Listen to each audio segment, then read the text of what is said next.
오늘 말씀은 여러분들이 좀 어려울 수 있어요. 어려울 수 있기 때문에 잘 따라오셔야 합니다. 잘 따라오셔서 말씀을 오늘 이 본문의 말씀을 이해하는데 좀 기본이 되는 기초가 되는 것들을 해석해 드릴 테니까 잘 따라오셨으면 좋겠어요. 여러분, 마가복음 7장에서는 서기관과 바리새인들이 예수님께 찾아옴으로 시작되죠. 찾아와서 어떤 문제를 삼았습니까? 바로 정결의식에 관한 문제를 삼았지요. 예수님은 서기관과 바리새인들에게 뭐라고 말씀하셨어요? 너희가 장로의 유전을 지키기 위해서 하나님의 말씀의 권위를 빼앗아 하나님의 말씀을 버려버렸다, 이렇게 책망하시지 않았습니까? 그렇죠? 이 말은 하나님의 말씀의 권위를 뺏어다가 장로의 유전을 지키기 위해서 그 놀라운 권위를 장로의 유전에다 덧붙인 것, 더 씌운 거예요. 그러니까 자동적으로 하나님의 말씀의 권위는 버려버린 것이죠. 이 백성들의 잘못을 예수님이 아주 정확하게 지적하신 겁니다. 그러면서 말씀하시기를 너희가 입으로는 하나님을 섬긴다 하지만 마음에서는 내게서 이미 떠나 있다, 멀리 가 있다, 이렇게 하셨어요. 그러면서 하나님을 떠나 있는 인간은 죄인이기 때문에 그 속에서 나오는 모든 것이 다 악한 것뿐이다, 이렇게 하셨어요. 그 대표적인 예가 고르반 제도를 통해서 하나님의 권위를 뺏어갔고, 그 권위를 뺏어가 고르반 제도에 하나님의 권위를 입혀서 권위 입힌 고르반 제도를 악용함으로 하나님을 업신여기는 결과를 갖게 된 겁니다. 나는 고르반 제도를 지켰기 때문에 하나님을 잘 섬긴다, 이렇게 온갖 좋은 말로 포장해서 하나님의 말씀을 폐기 처분한 것이죠. 오늘 본문은 수많은 사람들이 예수님을 따르던 그 땅, 게네사렛 땅이죠. 가버나움이라고 하는 게네사렛 땅 안에 있는 가버나움, 갈릴리, 넓게는 갈릴리. 그 게네사렛 땅에서 예수님이 일어나셔서 어디로 가셨냐면 바로 두로로 가셨다, 이렇게 표현합니다. 예수님께서는 갈릴리 호수 근처 게네사렛에서 사역으로 시작하셨고, 그리고 갈릴리 북쪽 지중해 해변에 있는 항구 도시, 우리가 성경에 자주 등장하는 두로와 시돈, 그 지방으로 가셨습니다. 여러분, 7장에서는 오늘 마가복음 7장 처음 부분이 바로 예수님의 사역이 두로에서 사역을 마치고, 오늘 7장 처음부터 마지막까지를 보면 갈릴리에서 사역을 시작하다가 두로 지방으로 가지 않았습니까? 그리고 두로에서 사역을 마쳤어요. 그리고 시돈을 지납니다. 그 위쪽에 있는 시돈 지방. 그리고 데가볼리를 건너편, 갈릴리 건너편에 있는 데가볼리를 통과하여 다시 갈릴리 호수에 도착하심으로 사역이 마쳐지게 되므로 말씀하십니다. 여러분, 24절에서 예수께서 일어나 거기를 떠나, 이렇게 말씀하셨죠. 예수님께서 일어나셨다, 그리고 거기를 떠나셨다, 이렇게 말씀하신 것은 예수님의 특별한 의도가 있음을 파악하셔야 합니다. 마가복음에서는 예수님의 이러한 모습이 자주 등장했지요. 4장 35절에서도 그날 저물 때에 제자들에게 이르시되 우리가 저편으로 건너가자, 이렇게 말씀하셨고, 6장 1절에서도 예수께서 거기를 떠나사 고향으로 가시니 제자들도 따르더라, 이렇게 말씀하셨어요. 그러니까 예수님께서 갑자기 있던 땅에서 일어나서 떠나시는 이런 모습들은 마가복음에서 자주 등장하는데, 이 모습 속에서 우리는 지금까지 살펴본 대로 예수님은 특별한 의도, 특별한 목적을 가지고 그렇게 행하셨음을 이해하실 수 있어야 합니다. 예수님은 그동안 갈릴리 지역을 중심으로 사역하셨지요. 비록 갈릴리가 북쪽이었지만, 유대 땅 북쪽이었지만 그 땅 이미 예수님의 사역의 본거지가 된 것입니다. 그런데 갑자기 그 사역을 하시다가 일어나서 이방 땅인 두로 지방으로 가셨던 겁니다. 그렇게 두로 지방으로 가게 된 이유가 오늘 성경에 기록되고 있는데, 그것은 특별한 의도를 가졌다고 말씀합니다. 여러분, 두로와 시돈 지역이 어떤 땅인지 이해하십니까? 두로와 시돈은 서로 가까운 이웃에 있는 항구 도시입니다. 그 위치는 베니게 주요 항구 도시로 두로와 시돈 항상 같이 붙어 있는, 그래서 두로와 시돈 이렇게 같이 말하죠. 왜냐하면 두로에서 북쪽으로 약 한 30km 떨어져 있는 항구가 바로 시돈이기 때문입니다. 성경에서 보면 두로와 시돈은 우상 숭배의 본거지다 이렇게 말해요. 그러니까 우상 숭배와 관련된 도시로 성경은 이해합니다. 이 지역은 바알과 아스다롯을 섬기는 지역입니다. 구약 성경에서는 두로와 시돈 땅의 백성들과, 그리고 하나님의 백성들, 구약의 하나님의 백성들과 깊은 관련이 있음을 기록해 주고 있습니다. 여러분, 다윗 왕 시대에 다윗 왕이 자신의 궁궐을 지을 때에 두로에서 누가 왔냐면, 두로에서 목공과 석공들이 무엇을 жил머지고 왔냐면 바로 백향목을 가지고 와서 다윗 왕궁을 건축하는데 저들이 사역을 진행했습니다. 사무엘하 5장에 있습니다. 그리고 다윗 왕 이후에 솔로몬 왕 시대에는 성전을 건축하는 일을 저들이 도왔습니다. 열왕기상 7장에 있습니다. 그리고 이스라엘의 아합 왕, 아주 악한 왕 시대에는 두로 왕이 옛 바알이었습니다. 그런데 아합과 결혼한 사람이 이세벨이 있지 않았습니까? 근데 그 이세벨이 옛 바알의 딸이었던 것입니다. 열왕기상 16장에 있습니다. 그런데 이세벨과 그의 딸 아달랴는 남쪽으로 시집간 여인인데, 이 아달랴는 백성들에게 바알을 전수했던 여인들입니다. 그러니까 백성들로 하여금 바알을 섬기도록 유혹했던, 백성들로 하여금 우상 숭배하게 했던 여인들로 기록합니다. 이런 이유로 두로와 시돈은 선지자들로부터 아주 심한 책망을 받게 됩니다. 이사야서, 예레미야, 에스겔, 요엘, 아모스, 스가랴, 시편, 이런 여러 성경에서 여러 선지자들을 통해서 두로와 시돈 땅이 하나님으로부터 큰 책망을 받게 됨을 기록하지요. 대표적으로 이사야 23장 1절에 보면은 두로에 관한 경고라, 다시스의 배들아 너희는 슬피 부르짖을지어다. 두로가 황무하여 집이 없고 들어갈 곳도 없으며 이 소식이 기띔 땅에서부터 그들에게 전파되었습니다. 이사야 23장 12절에 이르시되 너 학대받은 처녀 딸 시도나 내게 다시는 희락이 없으리니 일어나 기띔으로 건너가라. 거기서도 네가 평안을 얻지 못하리라 하셨느니라. 그러니까 이런 역사적 배경 때문에 유대 백성들은 이방 지역인 두로와 시돈 사는 사람들과 교제를 하지 않았습니다.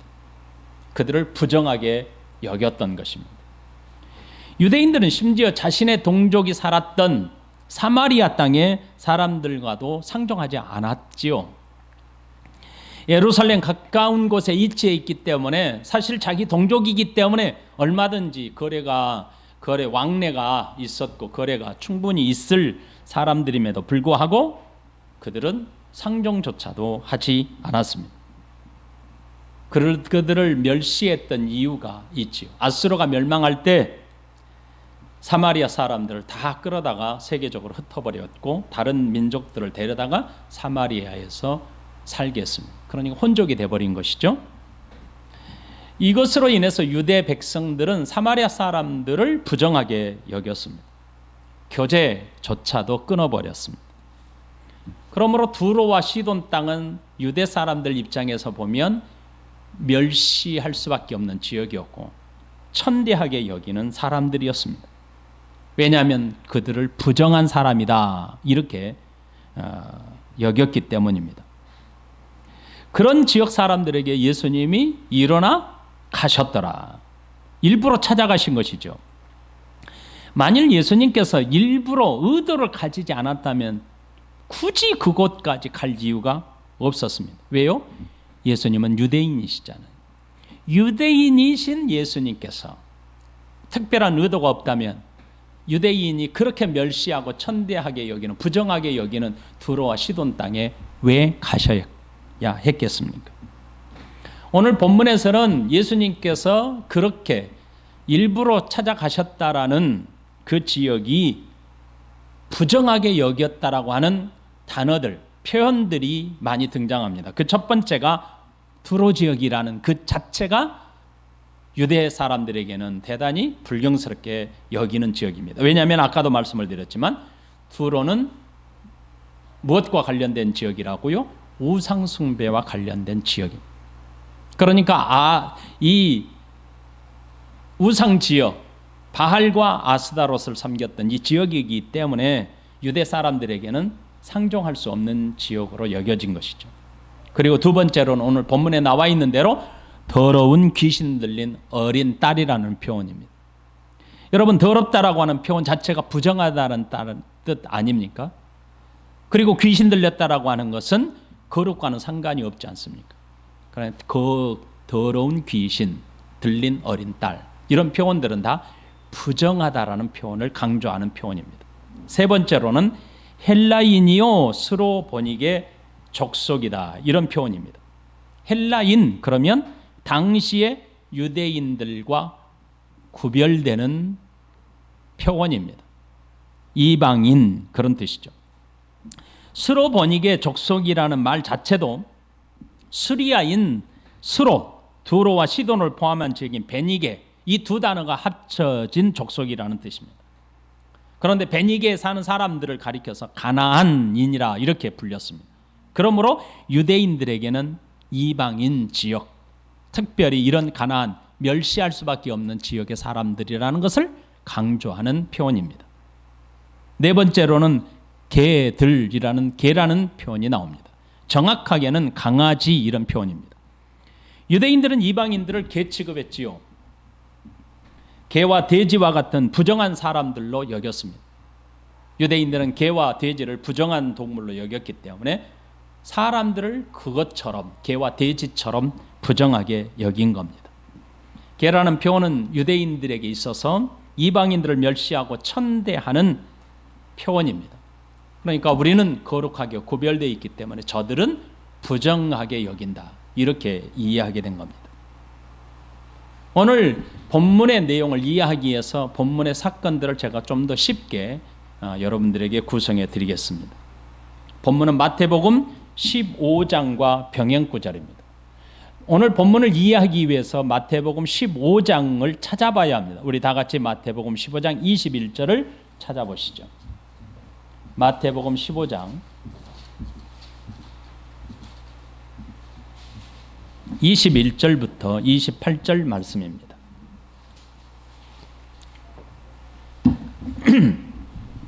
예수께서 거기서 나가사 두로와 시돈 지방으로 가시니 가나안 여자 하나가 그 지경에서 나와서, 아까 가나안 여자, 왜 스로보닉의 여인을 가나안이라고 마태는 기록하고 있는지를 설명해 드렸습니다.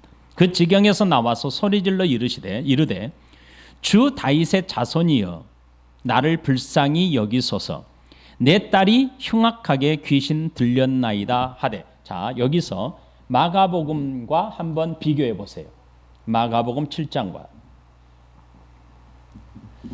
자, 가나안 22절과 26절 보세요. 22절은, 마태복음 15장 22절은 뭐라고 되어 있습니까?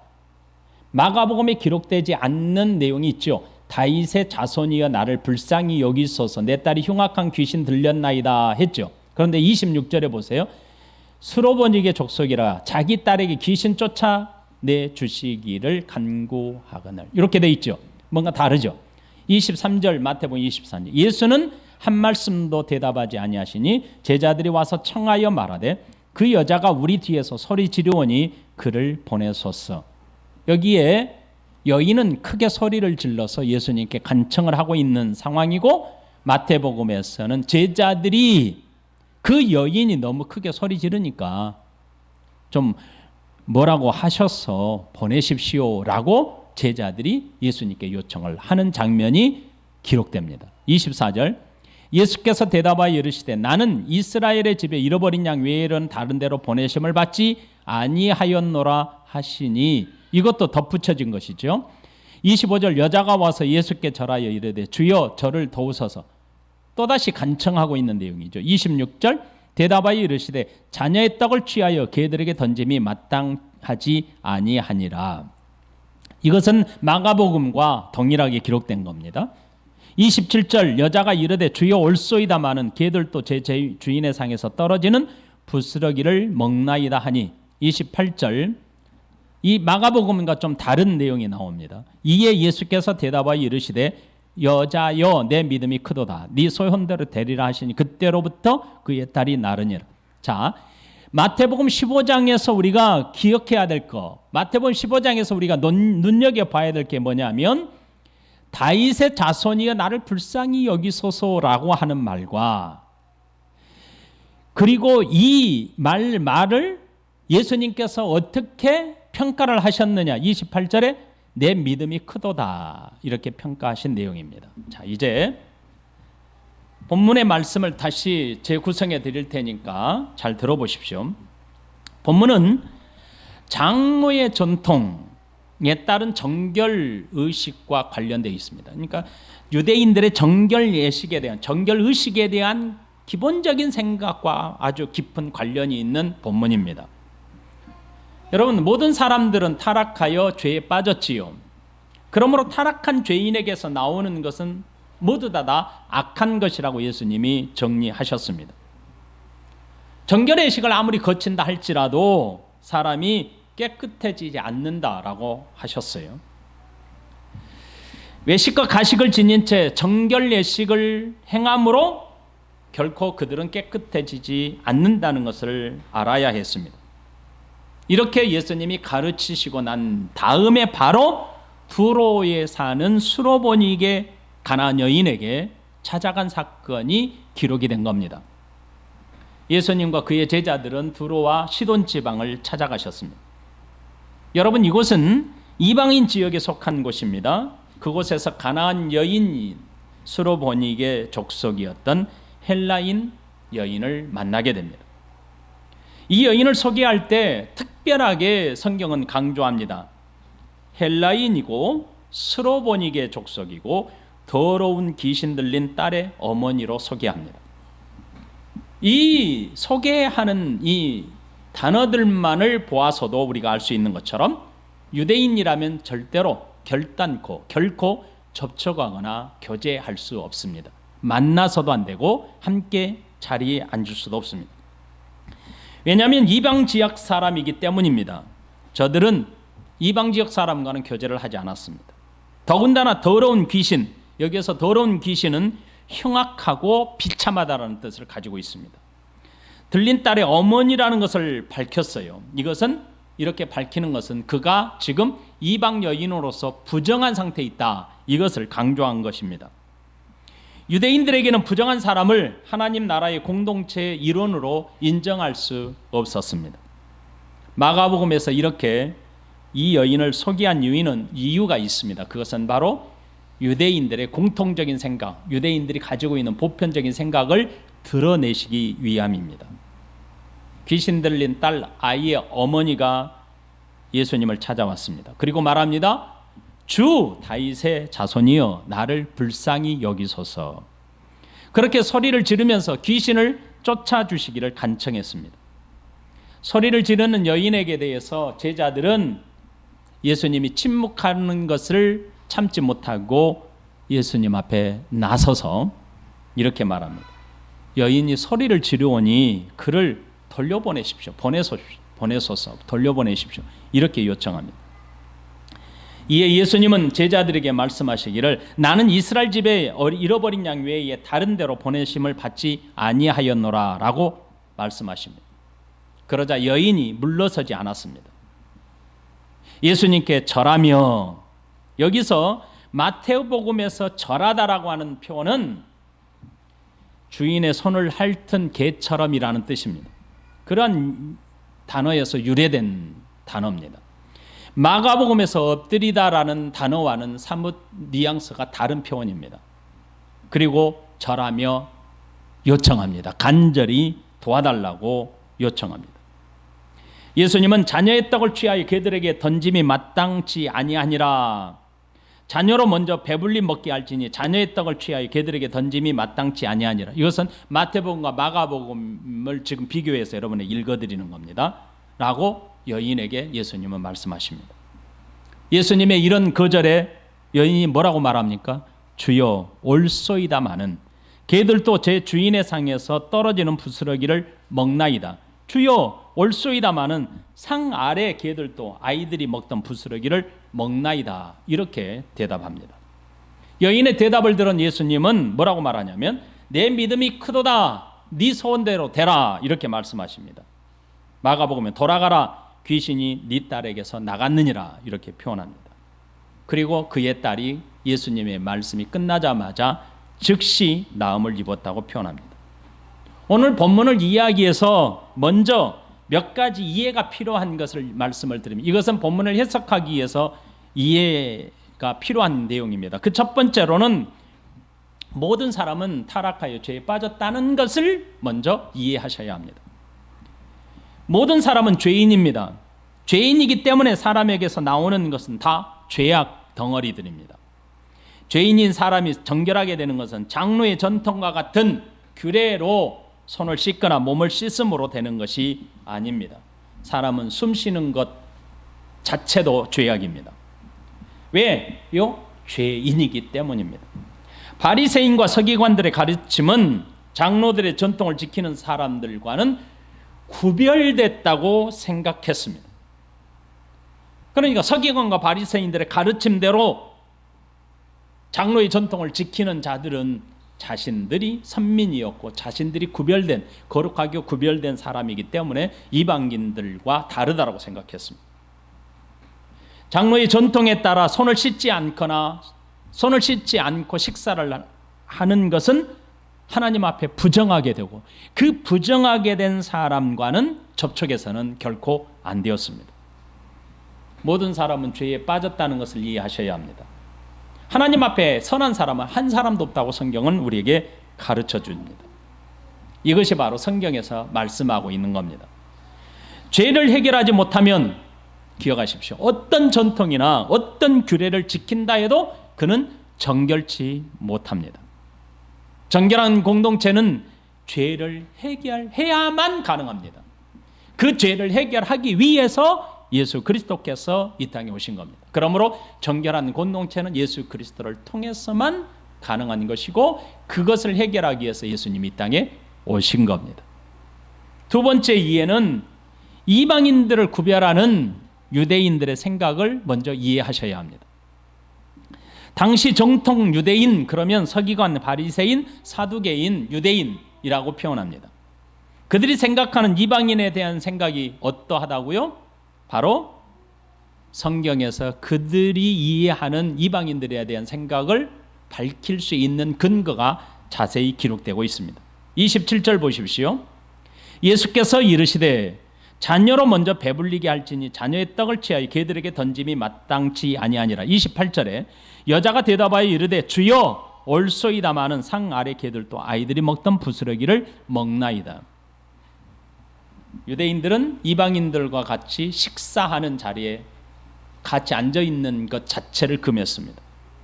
여러분 갈라디아서 2장 11절 말씀을 기억하십니까? 게바 베드로죠. 안디옥에 이르렀을 때 책망받을 일이 있기로 내가 그를 대면하여 책망하였노라. 바울이 말씀하고 있는 겁니다. 야고보에게서 온 어떤 이들이 이르기 전에 게바가 이방인과 함께 먹다가 그들이 오매 그가 할례자들을 두려워, 여기 할례자들은 유대인들을 가리킵니다. 두려워하여 떠나 물러가매 남은 유대인들도 그와 같이 외식함으로 바나바도 그들의 외식에 유혹되었더라. 그러니까 베드로가 어떤 일이 있었다고요? 이방인들과 함께 앉아서 식사를 하다가 유대인이 오는 것을 보고 급히 일어나 도망가 버렸다는 겁니다. 그만큼 이방인들과의 교제 자체가 금지되어 있었습니다. 마태복음에서는 의도를 가졌습니다. 의도를 가지고 유대인들의 생각을 고스란히 드러냅니다. 마태복음 15장 24절에 이스라엘의 잃어버린 양 외에는 내가 보내심을 받지 않았다. 24절에 자녀의 떡을 개들에게 던짐이 마땅치 않다. 이런 말씀들은 예수님이 유대인이잖아요. 그러니까 유대인인 예수님으로서 이렇게 말씀하고 있는 건데 유대인을 양으로 표현하셨죠. 그리고 이방인들을 개로 표현하셨습니다. 이렇게 예수님께서 하신 것은 당시 유대인들이 이방인들에 대한 생각이 어떠한지를 예수님 스스로 밝히신 겁니다. 예수님은 이방인들에 대한 유대인들의 생각을 의도를 가지고 직접적으로 밝혀내신 겁니다. 여기에서 중요한 핵심이 뭐냐면 지금부터 말씀드리는 것이 아주 중요합니다. 그렇게 함으로써 끝난 것이 아닙니다. 예수님이 유대인으로서 유대인의 생각, 예수님이 가지고 있는 생각처럼 밝히신 것이 표현되어 있지요. 그것으로 끝났으면 예수님도 그런 생각을 가지고 있다라고 말하고 있겠지만 이것입니다. 예수님이 그렇게 드러냄으로써 여인의 믿음을 칭찬하십니다. 그리고 그의 딸을 고쳐주십니다. 그렇게 함으로써 유대인들의 생각이 얼마나 어리석고 잘못되었는지를 확증하고 증거해 주시는 겁니다. 유대인들에게는 두로와 시돈은 하나님의 심판과 멸망을 받을 지역이고 사람들이라고 인식하고 있었습니다. 구약에서 하나님은 두로와 시돈에 대한 심판을 강력하게 선지자들을 보내셔서 증거하셨습니다. 아까도 말씀을 드렸지만 이사야, 예레미야, 에스겔, 요엘, 아모스, 스게라 선지자들이 대표적으로 두로와 시돈에 대해서 멸망과 심판의 메시지를 전한 사람들입니다. 아모스 1장 9절부터 10절을 대표적으로 읽어드립니다. 여호와께서 이와 같이 말씀하시되 두로의 서너 가지 죄로 말미암아 내가 그 벌을 돌이키지 아니하리니 이는 그들이 그 형제의 계약을 기억하지 아니하고 모든 사로잡은 자를 에돔에 넘겼습니다. 내가 두로 성에 불을 보내리니 그 궁궐들을 사르리라. 세 번째 이해하셔야 할 것이 있습니다. 그것은 바로 예수님은 이방인과 유대인들의 경계를 허무셨다는 것을 이해하셔야 합니다. 수로보니게 여인에 대한 유대인의 생각과 예수님의 평가, 그리고 그 여인 자신의 태도를 오늘 본문에서 잠시 살펴보십시다. 첫 번째 유대인의 생각은 앞서 제가 다 설명해 드린 것과 같이 이방인들을 부정하게 여겼습니다. 예수님의 제자들이 손을 씻지 않고 음식을 먹어서 저들이 부정해진 것처럼 이방인들을 그보다 더 심하게 생각했습니다. 예수님께서도 이방인들을 촉칭하여 개라고 표현하신 것은 이방인들을 대하는 유대인의 생각이 어떠한지를 정확하게 대변하신 것입니다. 유대인들은 자신들의 공동체와 이방인들을 철저하게 분리 그리고 구별했습니다. 예수님은 유대인들의 생각을 그대로 드러내 주신 겁니다. 두 번째, 여인 자신의 평가는 어떠합니까? 마태복음과 마가복음에서 여인 자신의 생각을 이렇게 기록하고 있지요. 25절, 15장, 마태복음 15장 27절, 주여 올소이다마는 개들도 제 주인의 상에서 떨어지는 부스러기를 먹나이다. 마가복음 7장 28절, 주여 올소이다마는 상 아래 개들도 아이들이 먹던 부스러기를 먹나이다. 여기는 유대인인 예수님의 역설적인 표현, 그것에 그대로 인정하듯 수긍했습니다.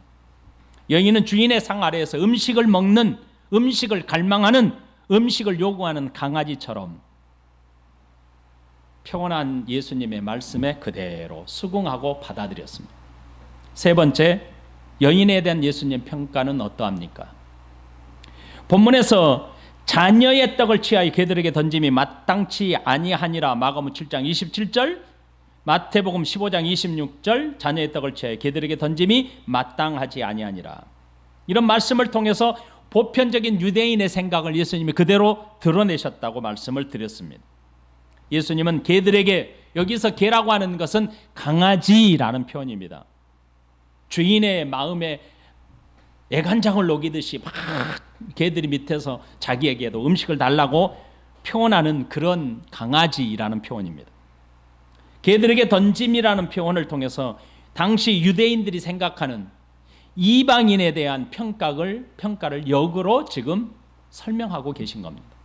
그런 여인을 예수님이 지금 직접 만나고 있지 않습니까?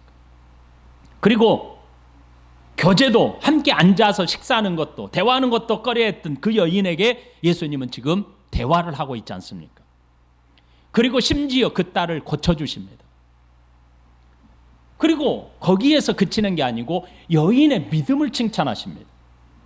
마태복음 15장 28절, 이에 예수께서 대답하여 이르시되 여자여 내 믿음이 크도다, 네 소원대로 되리라 하시니 그때로부터 그의 딸이 나으니라. 당시 유대인들은 자신들이 하나님으로부터 특별히 선택받은 선민이라고 생각했습니다. 그리고 자신들만이 하나님 나라의 공동체라고 믿고 있었습니다. 그런 선민 사상이 다른 지방 사람들을 부정하게 여기고 구별하고 분리시키고 업신여겼던 것입니다. 예수님은 유대인으로서 이방인과 유대인의 경계가 어떠한지 너무나 잘 알고 있는 분으로서 그 경계를 지금 이 여인과 직접 만나고 두로 지방을 직접 찾아가심으로 경계를 무너뜨린 겁니다. 경계를 허무신 겁니다. 예수님께서 정결에 대한 말씀을 하신 이후에 일어나셨습니다.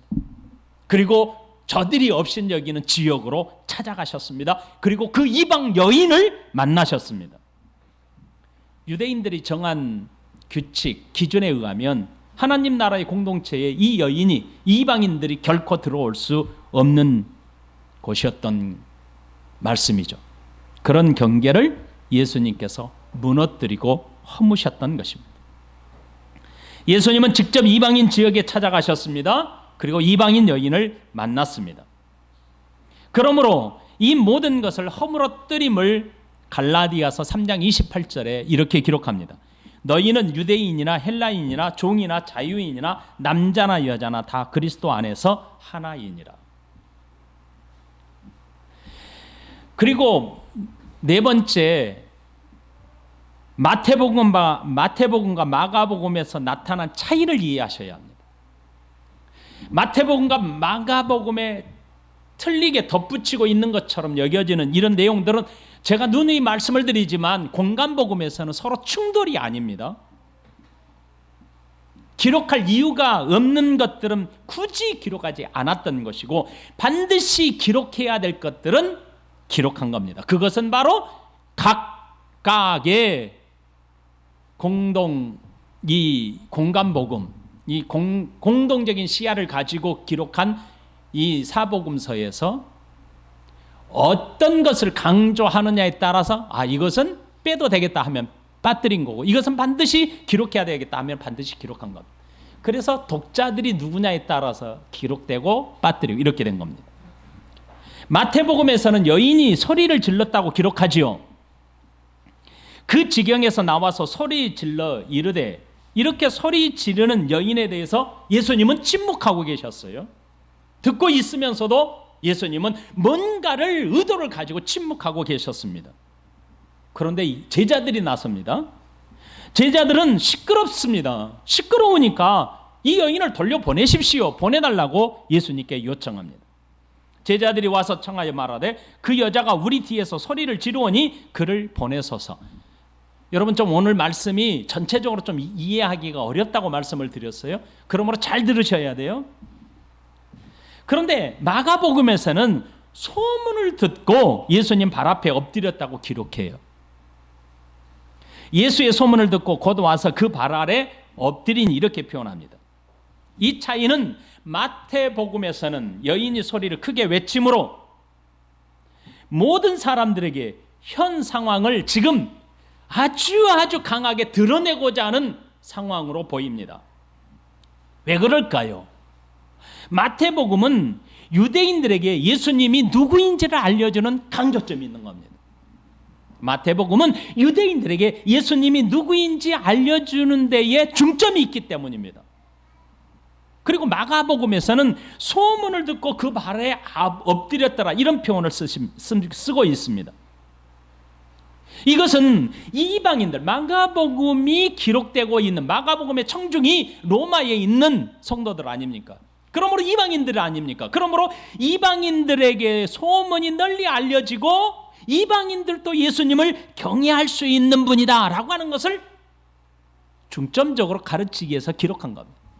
그러니까 이 두 가지를 합치면 놀라운 풍성한 하나님의 말씀이 드러나게 되는 것입니다.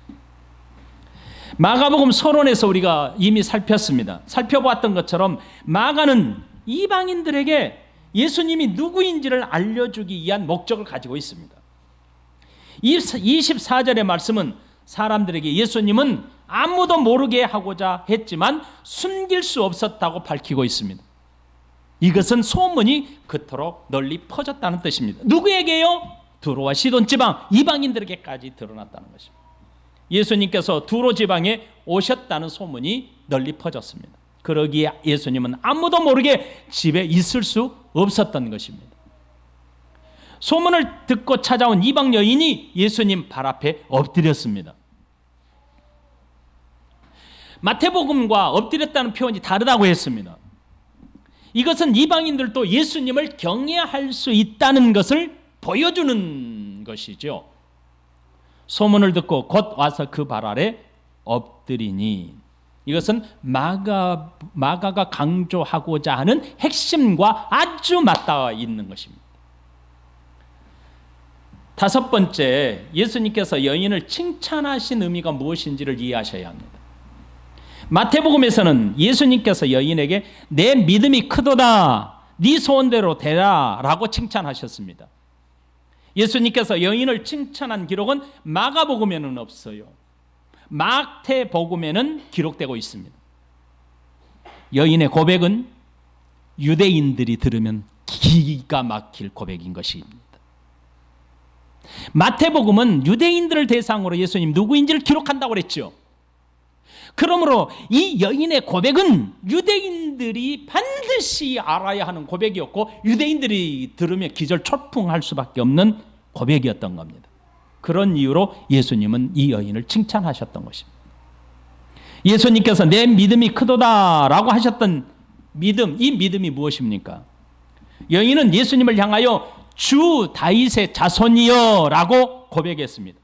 이 고백은요, 하나님께서 장차 도래하실 메시아를 이 땅에 보내셔서 온 인류를 구속할 구원에 대한 약속 있는 고백인 겁니다. 이방 여인이 놀랍게도 구속사적 약속, 하나님의 약속에 대한 메시아의 고백을 정확하게 지금 표현하고 있는 것입니다. 유대인들의 입장에서 보면 이 고백은 놀라운 것입니다. 여러분, 마태복음 1장 1절을 한번 펴보세요. 마태복음 1장 1절. 마태복음은 유대인들에게 예수님이 누구인지를 증거하기 위해서 기록된 거라고 그랬죠. 마태복음 1장 1절을 제가 읽어드립니다. 아브라함과 다윗의 자손 예수 그리스도의 계보라. 아브라함과 다윗의 자손 예수 그리스도의 계보라. 여인이 고백한 것이 바로 여기에 있어요. 주 다윗의 자손이요. 이 놀랍지 않습니까? 마태복음 1장 1절에서 고백된 이 고백을 이 여인이 정확하게 고백한 겁니다. 이방 여인으로서 어떻게 정확하게 주 다윗의 자손이여 라고 고백했을까요? 도대체 그 의미는 무엇일까요? 구속의 언약의 입장에서 볼 때에 다윗의 자손으로 오셨다는 것은 아주 중요한 의미를 성경에서 담고 있습니다.